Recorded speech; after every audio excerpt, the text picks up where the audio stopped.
Hey followers, today I'm interviewing sportscaster Alan Bestwick. He just messaged me, so let's do it.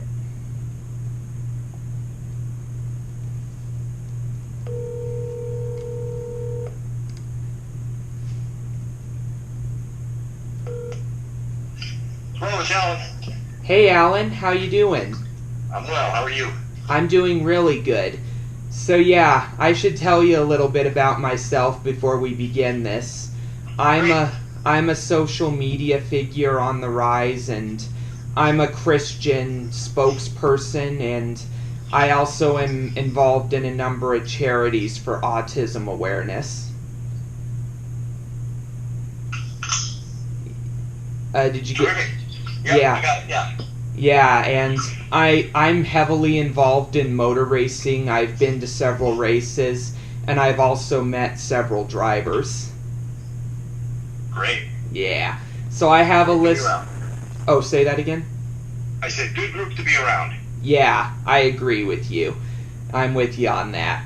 So I have a list of questions about your career, and hopefully you have the answer for them. We'll find out. Yeah. Where are you originally from? I am from Rhode Island. Ah, very nice. The smallest Small state. Yep. I'm originally from Estes Park, Colorado. Ever been there? Yeah. Actually, I have. Yes. Yeah, the Rocky Mountain National Park is really beautiful. Yeah, it certainly was. My stepson, my oldest stepson, went to Colorado Boulder for a couple of years. Nice. CU is awesome. Yeah. Yeah. Who is your biggest hero in motor racing? Oh goodness. Biggest hero. I don't know if there was one in particular because I've been across so many different generations of it and involved in different ways over the years. When I was a young kid, the Saturday night heroes at the short track, where my dad raced for a few years, were kings of the world. When I get into the sport professionally, people like Richard Kenney, AJ Foyt, and Kaylee Arborough, and I mean, the list could be 1,000 long. Yeah. They're all people I looked up to and had the great fortune to get to know and work around, and so it's taken a great variety over the years. It would be very hard to put one at the top, but I would say I've been fortunate to be around so many that it makes it almost an impossible choice. Yeah, that makes a lot of sense. Yeah, to tell you a little bit about something regarding racing, my grandfather went to the Indy 500 years ago, and he went to the one where AJ Foyt won his fourth. Oh, nice. 77. Yep, 77. And so Foyt was one of his biggest heroes. Yeah, AJ's fun to be around. He doesn't hesitate to tell you what he thinks, and I've been privileged to spend some time around him, and he's awesome. Yeah, it's a shame he wasn't able to get that fifth 500 win. Yeah. Well, you could say that about AJ and about a few other people too. Yeah. But I don't know that there's anyone on the planet that has more of a passion for the Indy 500 than AJ. Yep, I'm with you on that. Yeah, he's one of my heroes too. For sure. Yeah. So, what made you decide to become a sports journalist?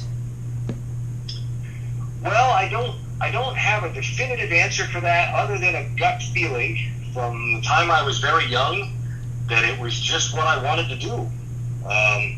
I was always fascinated by the guy on the radio and the guy on the TV, and I was one of those people that sat with an AM radio and listened to all the distant stations at night coming in from other places around the U.S., and it just was always something that I gravitated to. So I don't have any better explanation other than I was attracted to it for some reason, and and my life circumstances allowed me to make a living doing it. That's great to hear. I blog about racing every week on my Facebook before and after each race, like I do an analysis on my Facebook wall.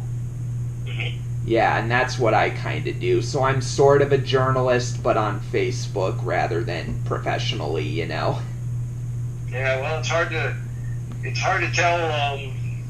There's so many outlets out there now that generating a mass audience and gaining momentum. It's the barriers for entry are much lower than they used to be, but the hurdles to mass success are much higher than they used to be. If that makes sense. Yeah, that makes a lot of sense, and hopefully I'll get there soon. Yeah, sure. Who is your biggest hero in IndyCar racing, if you have one? When I was a kid, I was incredibly attracted to the Johnny Lightning Special that Al Unser drove and won the 500 in 1970 and 71. And so that put Al near the top of my heroes list. And, of course, who wouldn't be attracted to Mario Andretti? Yeah. And A.J. Foyt and just so many people over the time. But probably the first Indy car that I kind of fell in love with was that Johnny Lightning Special from 70 and 71. Yeah, that would be Parnelli Jones's car, I believe. He owned it, Yes. I believe. Yeah, Parnelli and a guy by the name of Al Milicic. And, that car just dominated the race for 2 years. Yeah. My favorite IndyCar story involving Parnelli Jones has to be when he basically took that turbine and led like the first 190 laps or so before breaking down with a few laps to go and giving Foyt the win. Yeah, well, that's why it's a 500-mile race and not a 490. Yep, that's true.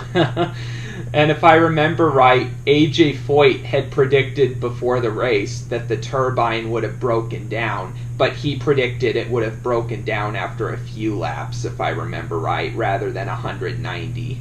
I believe that's what happened. Yeah. Well, it was quite an innovative way of thinking in those days. Yeah, and there were a lot of people. I saw a video on YouTube where a lot of drivers were asked if the turbine was cheating, and Graham Hill was like, "I'm sorry, I didn't think of it first." Yeah. You know? That's it. Yeah. How did you get your job with the Motor Racing Network? It's a long and winding story of people you met along the way.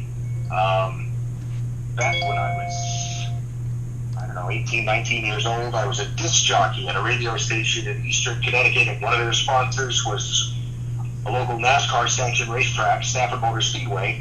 Years later, I was working in Washington, D.C. at a radio network, and I ran across a guy at a broadcasting convention who was running MRN. And the guy that was running MRN used to be the PR guy at Stafford Speedway back in the time that I was in Eastern Connecticut. And we crossed paths, and a few months later he called me and said he had a job that he thought I should interview for. And I interviewed and got the job, and off we went. Nice. That's pretty cool. That reminds me a little bit of my story about meeting race driver Kyle Larson a couple years ago. Mm-hmm. I got to meet him at the racetrack, and he was when I met him, he was kind of in line for the Porta-John, and I asked him for a photo. And he kind of had that look on his face as if to say, I really got to take a leak, Yeah. Yeah. Yeah. That's funny. It's a little bit disappointing with what he's found himself into, don't you think? Well, look, you have to understand that if you want to put your life out there to everyone all the time, then you're essentially on stage, on camera, on microphone to everyone all the time. Yep. And there are just there are ramifications to that. And yeah, it's unfortunate. I mean, Kyle's not a bad guy in any way. And, it just it's very unfortunate, and it's a very big hole to climb out of for him. And my hope for him is that he's able to eventually set that path straight and get back to the top level of the sport. But this is a consequence of the social media era. You're always on camera. Yep.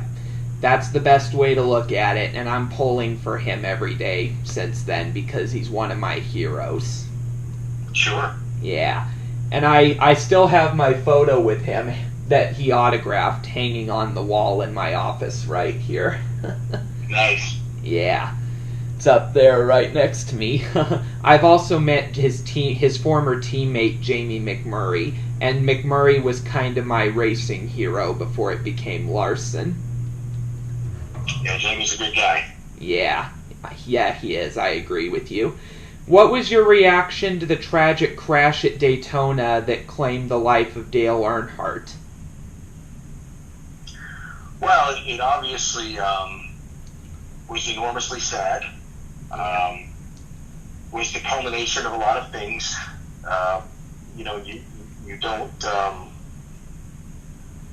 You don't look back on that day with a simple thought, because it's a very complex thought. I had a great relationship with Dale.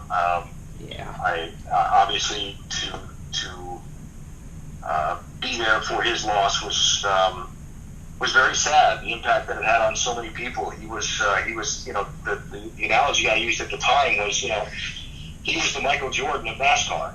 Yeah. And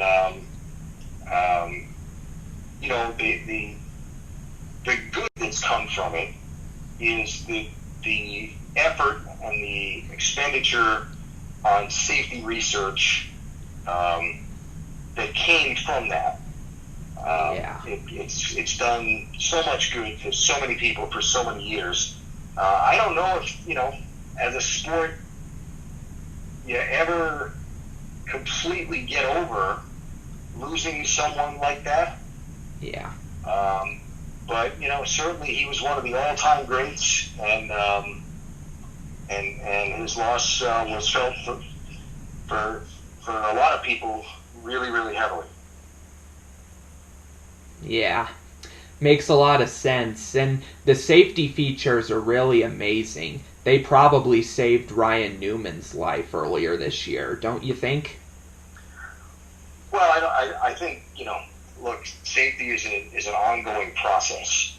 Auto racing will never be 100% safe. Yep. It's not possible. And the thing that's universal about the sport is every time you think you've seen it all, something happens that you've never seen before. Yeah. So safety, the things that led to Ryan Newman escaping that crash was an evolution, and a constant evolution and development, a constant examination of every accident, what can be done better, how can we, and it's, it's why there were changes made to the cars after Ryan's crash. So certainly the safety evolution allowed him to survive that wreck. But it's never completely safe, and you always have to keep learning and keep innovating and keep going forward. That's a good way to look at it. I remember what happened in 2011 when Dan Weldon had his accident. I haven't told a lot of people this except for a few people, but I was actually scheduled to go to that IndyCar race. But what happened was, a friend of mine was working security and he invited me, but I made a poor choice in school and was grounded. And luckily I was, because I would have been sitting right where the accident happened if I had gone, and I wouldn't have wanted to witness that. But that was probably the one that I remember that was probably, the reception of the death was kind of similar to Dale Earnhardt a little bit. Yeah, certainly, and so many things came from lessons learned from that. Yeah. The work that Dan had done developing the chassis that went into effect the next year was a lot of it safety related, and he did a lot of the test driving and the work on that car. So Yeah. No tragedy like that goes past easily, and hopefully, the determination to learn everything you can learn from them never weakens. Yeah. And I'm kind of glad I didn't go to that race, because no one wants to witness that type of a tragedy. You know what I mean? No, that's not what you go for. Yeah. And so my grounding was kind of a blessing in disguise, if you know what I mean. Yeah. Yeah.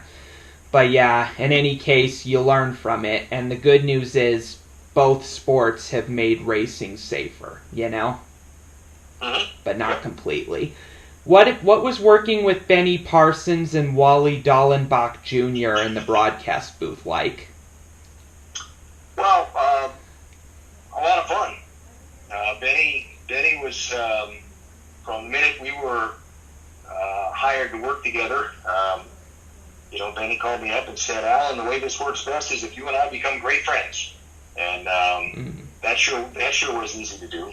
We played golf together every week, and rode together on the road more times than not, and just became one of my best friends, and just really cared deeply about the sport and about the responsibility of bringing the sport to the audience in the right way, and tell you the impact that Benny left on me is there's almost not a day goes by when some Benny story doesn't come up still. So that was a long time. Wally was kind of the exact opposite. Wally was sarcastic. Wally was always looking to poke the needle. Well, and a lot of fun. Knew a lot about everything. The technical side of the sport, the driving side of the sport, the business side of the sport, and Wally was never one to put a filter on what he said. And so he's a lot of fun too. And we had a really great team and had a lot of good times. That's great to hear. Yeah. What was your reaction to the feud between Kurt Busch and Jimmy Spencer, if you remember? Nothing out of the ordinary. Those things happen in high-stakes competition and high-speed competition, so my reaction was, just nothing out of the ordinary. Yeah. That's the way I look at it. That's a good way to look at it, man. I look at it that way too. That's part of the sport. Mm-hmm. Yep. What was your favorite race to broadcast? I don't have one. And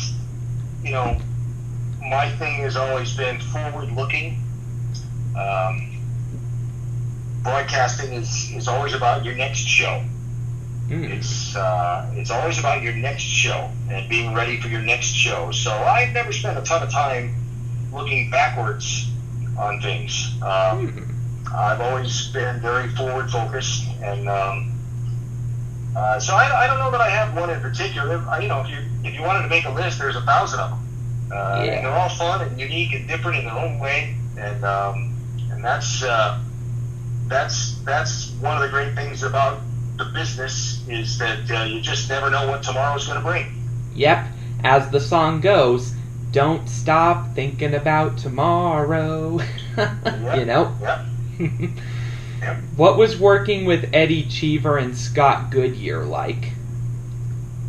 Fun, good people, good friends, a lot of knowledge, a lot of experience, a lot of passion for the sport. Really became good friends, and we had some really good times, even though we only got a few years together. And I don't know that there's ever been anyone who carried the passion for the effort that it took at Indianapolis more than Scott. And I don't know that there's been anyone who has the experiences and the variety of experiences, both good and bad, across the spectrum of the sport that Eddie does. And both come about things from a very different perspective, and those differences in perspective were fun. Nice. That's good to hear. Scott Goodyear was one of those guys who probably coulda, woulda, shoulda won several 500s if things had gone right. Without question. Yeah. It was amazing that he had such a tremendous duel with Al Unser Jr. That was like probably the one I would get all my money's worth if I witnessed, you know?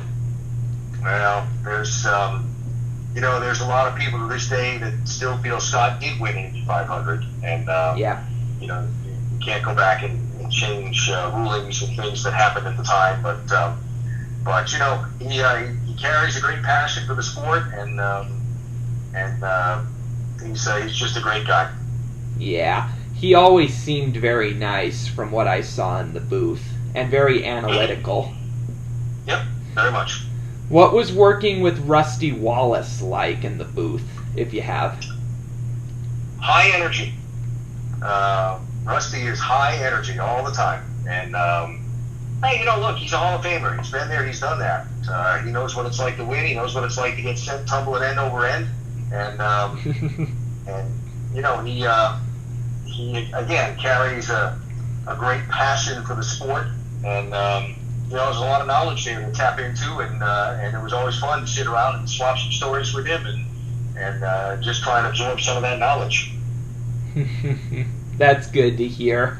What was broadcasting in Mexico City like?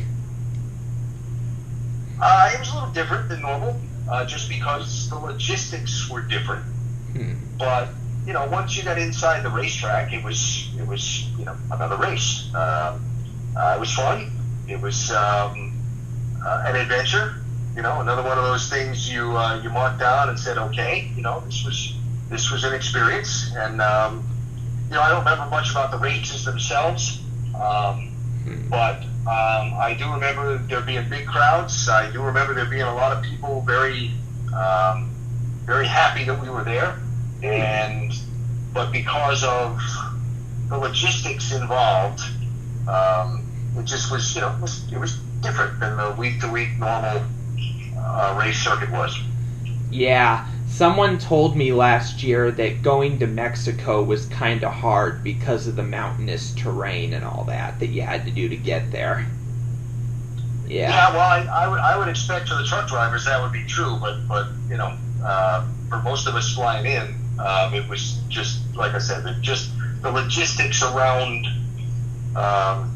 getting in and out of the racetrack and that kind of thing was just different. Alrighty. Didn't you interview Scott Pruitt in Mexico after his heartbreak back in 2007? Honestly, couldn't tell you. Couldn't tell you. Yeah. Maybe. Oh, go ahead. I said maybe. Yeah, I think you might have been it. And from what I remember, I think Juan Montoya had accidentally wrecked him, and they were teammates at the time. And I think you were the guy that interviewed him, and I think you said something like, Scott, what are your thoughts? And he was like, of all the people to take you out, your teammate. Do you remember that? Honestly, I don't know, but yeah, that's a long time ago, and a lot of miles and a lot of interviews ago. Yeah, so you probably wouldn't remember, but yeah, I think you were. What was your reaction, if you can remember, to that race, or do you not remember? I like I said, I don't really remember the specifics of the races there. Most of my recollections are around the logistics of the weekend. Okay, got it. Do you remember the race in Montreal in 2007, the controversial race, or do you not remember that either? Which one was that? Was that Boris? Was that... No. That was when Robbie Gordon got into it with Marcus Ambrose, who was a rookie that year. Oh, yeah, okay. Yeah, Montreal was fun. Great crowds, great atmosphere, great city, and yeah, usually a little fireworks on the racetrack too. Yeah, Montreal was the race that I wish they didn't take off the calendar because nobody could predict the winners. Yeah. Well, there's a lot of wrinkles that go into staging races there at Montreal, and a lot of things that are out of necessarily NASCAR or the promoter's control, and yeah, it's too bad, but you never know. Maybe they go back one day. Yeah, I would love it if they did. Which drivers did you enjoy watching the best between the NASCAR regulars and the road course ringers? Oh, I don't know if I ever broke it down that way. I always enjoyed the chance to catch up to people like Ron Fellows, a couple times a year when he would jump in the NASCAR races. Those guys were always terrific to work with, and good people, and and obviously knew how to get it done, and it was always that interesting balance between the people who raced that type of car every week but did it mostly on ovals versus the guys who ran road courses all the time but not in a car like that. So I just would recall it as being fun to be around some of those guys and get to know them, and a pleasure watching the whole interaction. Yeah, that's good to hear. Did you hear that Ron was awarded the Member of the Order of Canada this year? I believe I read that somewhere. Yeah, Ron's a great guy. Yeah, he really deserves it. A friend of mine had told me the news, like on New Year's Eve, and it was a Vic Sifton of Kanaska racing. He was from the 1990s. He's not as well famous, but he was the guy that told me. And he was the guy that gave Ron his first start. Nice. Yeah. What was working with Dr. Jerry Punch like? Doc's fun. He's a good friend. Known him for a long time. He works really hard at what he does at preparing, and obviously brings a field of knowledge to what we do that none of the rest of us are remotely qualified for. And like I said, to this day, a good friend, and we talk about every week. And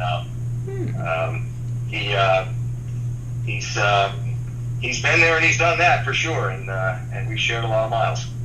What does he have a doctorate in exactly? Doc was a trauma physician. Ah. So he was an emergency room trauma physician. Nice. Amazing that you can be both a reporter and a trauma doctor. That's really amazing. It was a hard juggle. Yeah. What was your reaction to the feud between Boris Said and Greg Biffle? I think it was at Watkins Glen in 2011. Don't remember much about it, other than, that's racing. Yeah.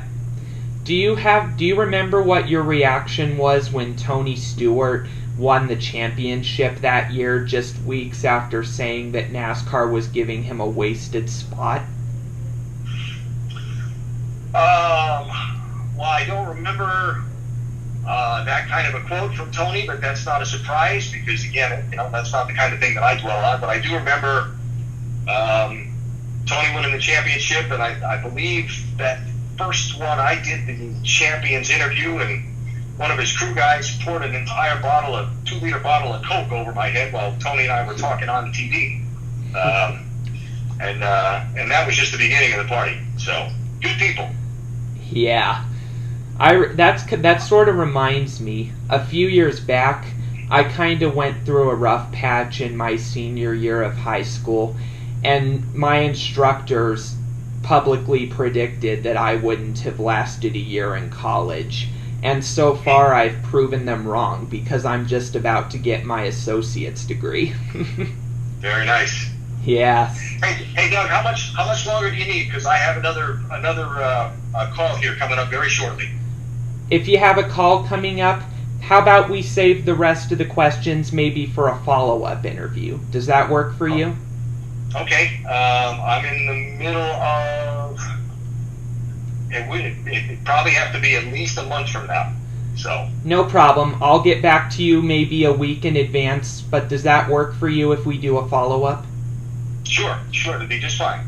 Alrighty, cool. And I'll save the rest of my questions for then. Sound good?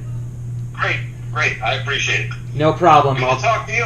Good to talk to you, man, and thanks for making the time. And enjoy your weekend, and we'll catch up to you in a month. Alrighty, talk to you then.